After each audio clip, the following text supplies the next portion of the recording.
अस्सलाम वालेकुम। कैसे हैं सब? ठीक ठाक होंगे, उम्मीद है इंशाल्लाह।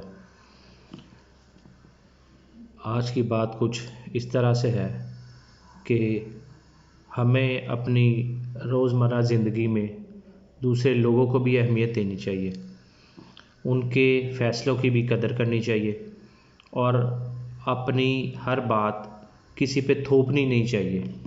मुमकिन है वो सही हो और मुमकिन है आप भी सही हों, मुमकिन है दोनों की बातें ठीक हों, लेकिन लोगों को अहमियत दें, लोगों की बातों को अहमियत दें। आजकल के दौर में ये चीज़ बहुत कम हो गई है। इस बात पे एक किस्सा आपको सुना देता हूँ।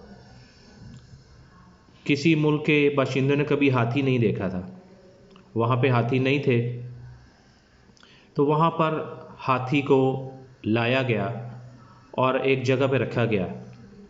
तो लोग आते और देखते कि हाथी इस तरह का होता है। तो कुछ लोगों ने आने में देर कर दी, तो हाथी जहाँ पे था वहाँ पे बांध दिया गया और उसको बंद कर दिया गया और लोगों के लिए ताले लगा दिए गए कि बाकी लोग जो है वो अब कल देखें। लेकिन जो 4 लोग थे वो वहाँ पे आए और उन्होंने ज़िद की कि हमें आज ही देखना है और हमें आज ही दिखाया जाए। तो उन्होंने बड़ी मिन्नत समाजत करके तो ताला खुलवा लिया, लेकिन अंदर कमरे में अंधेरा था। जो बाहर उनका रखवाला था हाथी का, उसने उनको कहा कि एक एक बंदा जाकर अंदर देखे और फिर वापस आ जाए। ऐसा ना हो कि हाथी बिदक जाए और हमारे लिए मसला खड़ा हो जाए। तो उन चारों में से पहला आदमी गया, उसने अंदर अंधेरा था, उसको कुछ नज़र तो ना आया, उसने हाथी को हाथ से टटोला और उसका हाथ जो है उसकी सूंड पे पड़ गया, वो बाहर आ गया।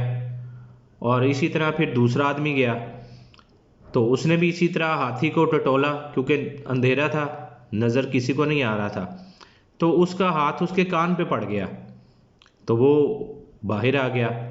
फिर तीसरा गया, उसका हाथ उसकी टांगों पे पड़ा और वो भी बाहर आ गया। और जो चौथा आदमी था, उसका हाथ हाथी की दुम पर पड़ा और वो भी बाहर आ गया। ये चारों जब अपने घरों को जाने लगे तो एक दूसरे से पूछने लगे कि तुमने हाथी को टटोला, तुमने उसको कैसा पाया? तो पहला आदमी, जिसका हाथ उसकी सूंड पे पड़ा था, उसने कहा कि मैंने तो हाथी को एक सांप जैसा पाया। दूसरे ने बोला, नहीं, तुम झूठ कह रहे हो, मैंने हाथी को परिंदे जैसा पाया, क्योंकि उसके हाथ उसके कान पे पड़े थे। और जो तीसरा था, उसने कहा, नहीं, तुम दोनों झूठ कह रहे हो, मैंने हाथी को सतून जैसा पाया, क्योंकि उसका हाथ तो उसकी टांग पे पड़ा था, ये इसी तरह लगता था उसको कि जैसे मैं किसी सतून को पकड़ा हो। और चौथा, उसने कहा, नहीं, तुम तीनों झूठ बोल रहे हो, मैंने हाथी को हंटर जैसा पाया, जिस तरह चाबुक होता है, तो मैंने उस तरह का पाया। हालांकि वो चारों दुरुस्त थे और ठीक थे, लेकिन सबका अपना अपना मुशाहिदा था। इसी तरह हम भी अपनी ज़िंदगी के मामले में अपना अपना मुशाहिदा जो है वो दूसरों पे थोपते हैं। हालांकि इस तरह नहीं करना चाहिए, दूसरे के फ़ैसलों को, उनकी बातों को अहमियत देनी चाहिए। तो इस कहानी से हमें यही सबक मिलता है कि हर चीज़ जो हमने देखी हो, टटोली हो, वो दुरुस्त नहीं होती, या वो किसी बात का एक पहलू होता है। तो हमें कोशिश करनी चाहिए कि हर पहलू पर नज़र रखें और मशावरत करके एक दूसरे से फिर कोई फ़ैसला लेना चाहिए। तो आज की वीडियो यहीं पे ख़त्म करते हैं। मेरा चैनल सब्सक्राइब कर लें। अवैस अहमद व्लॉग्स। बहुत शुक्रिया। अल्लाह हाफिज़।